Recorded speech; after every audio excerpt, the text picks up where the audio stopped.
नमस्कार बहनों, हम एक बहुत छोटा सा दृष्टांत लेकर आए हैं जो कि बहुत शिक्षाप्रद और प्रेरणादायक है।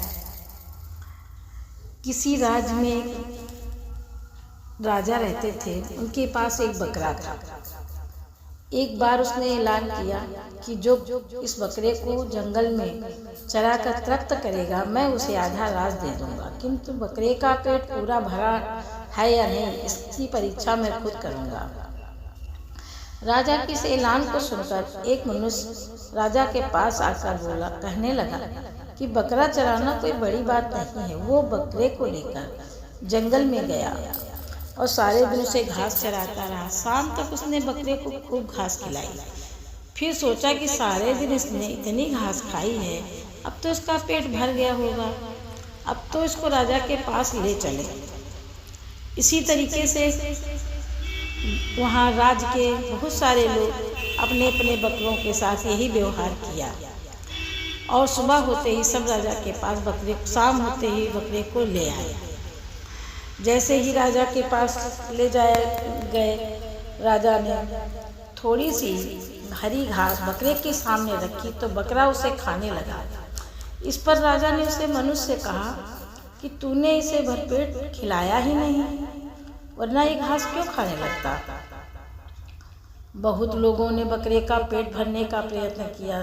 दरबार में उसके सामने घास डाली जाती थी तो वो फिर से खाने लगता। तभी एक व्यक्ति ने विवेक से काम लिया। वो ब्राह्मण थे। इस ऐलान का कोई तो रहस्य है जो तत्व है, मैं युक्ति से उसे काम लूंगा। वो बकरे को चराने के लिए ले गए। जब भी बकरा घास खाने लगे, घास के पास जाए, वो लकड़ी उसके मुंह के सामने मार देता था।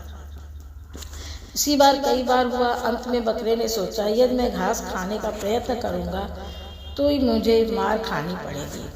शाम को वो ब्राह्मण बकरे को लेकर राज दरबार में लौटा।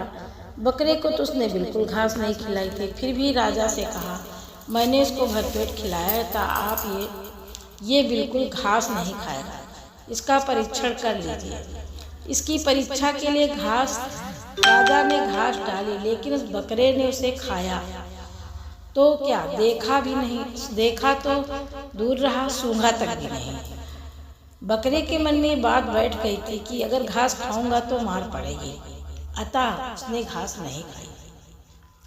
तब राजा ने कहा, तुम्हारे बकरे ने घास तो नहीं खाई, तुमने बाजी जीती है, शर्त जीत ली है, लेकिन इसका रहस्य क्या है, ये मुझे बताओ। तब उस ब्राह्मण ने कहा, मैंने अपने बकरे को जितनी बार वो घास की तरफ मुंह लग करता था खाने के लिए, तितनी बार मैं डंडा दिखाता था।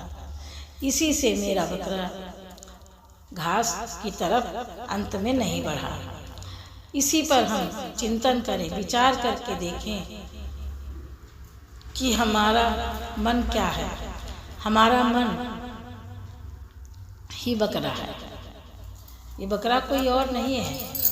हम अपने अंदर से झांकें और विचार करें, ये बकरा हमारा मन है।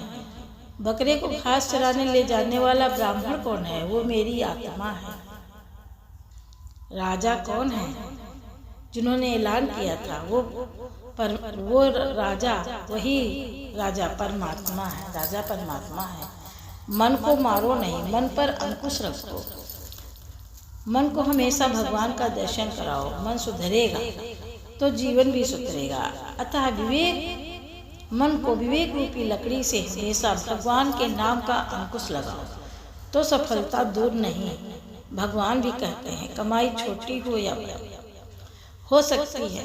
अगर आप किसी को छोटा देख रहे हैं तो आप उसे या तो दूर से देख रहे हो या अपने गुरूर से देख रहे हो, लेकिन भगवान कहते हैं, सब में मैं ही बैठा हूँ। ओम नमः शिवाय, हर हर महादेव।